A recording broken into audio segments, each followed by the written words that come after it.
Si un jour vous passez en Alsace, je vous invite à ne pas manquer la visite du musée Underlinden qui se trouve à Colmar.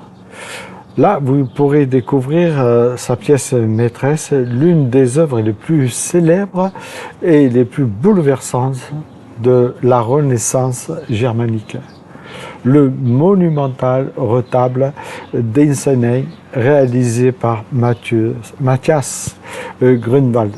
Ce politique représente notamment la crucifixion du Christ, souvent considérée comme l'une des visions du calvaire les plus poignantes de l'art occidental, tant l'image du corps du Christ atrocement supplicié y est saisissante de réalisme et d'intensité. Ce tableau m'a renvoyé au passage du texte de Marc au chapitre 15, versets 37 à 39, où Jésus pousse un grand cri et expire. Le rideau alors du sanctuaire se déchire, depuis le haut jusqu'en bas.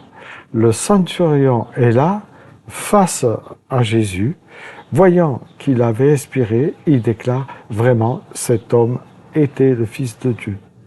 Donc, on voit que cette scène se déroule, comme il nous est dit, au lieu dit du crâne, et nous savons que ce centurion est aux premières loges.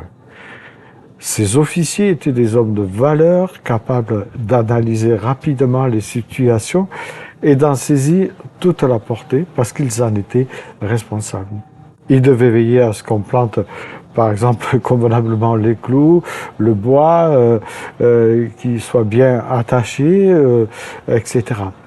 Le supplice commence et il est le témoin lui-même direct des injures haineuses de la foule, des hommes aussi religieux, et aussi témoin de l'agonie de Jésus à la croix. Et c'est au cœur de cette violence qu'il entend Jésus pardonner ceux qui l'insultent. Dans un même temps, il est aussi témoin de phénomènes saisissants rapportés par les évangiles. Le ciel va s'obscurcir, puis il va y avoir un tremblement de terre, et là, le texte, il nous est dit qu'il est pris d'une frayeur. Lui, ce soldat de carrière, aguerri et habitué aux scènes de violence, a une frayeur qui vient dans son esprit. Pourtant, ce n'était pas certainement la première exécution à laquelle il assistait. Mais celle-ci est différente, profondément troublante, notamment à cause de ces paroles que Jésus va lancer tout en étant crucifié. C'est cette parole qu'on appelle de la croix. Le signe, je dirais, déclencheur est sans doute le voile du temple qui se déchire d'en haut en bas, comme pour signifier que Dieu lui-même ouvre désormais un chemin de réconciliation pour tout homme. Et face à ces événements extraordinaires, et au moment même où le supplié rend son dernier souffle, le centurion confesse sans hésitation la véritable identité de Jésus. Vraiment, cet homme était le Fils de Dieu.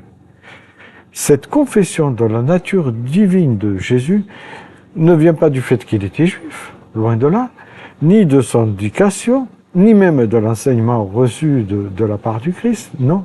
Elle naît plutôt d'une révélation, d'une compréhension intime de ce qu'il voit et vit au moment de l'agonie et de la mort de Jésus.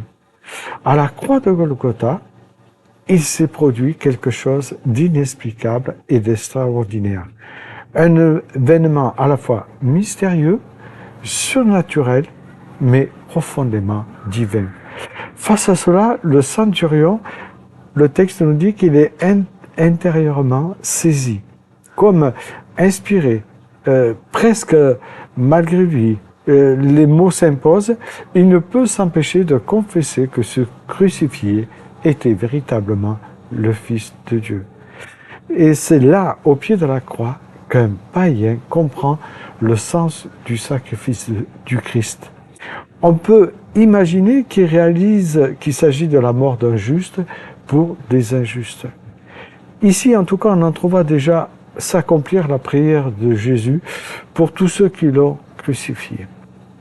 Un non-juif s'ouvre à la foi, ou du moins confesse que Jésus-Christ est le Fils de Dieu.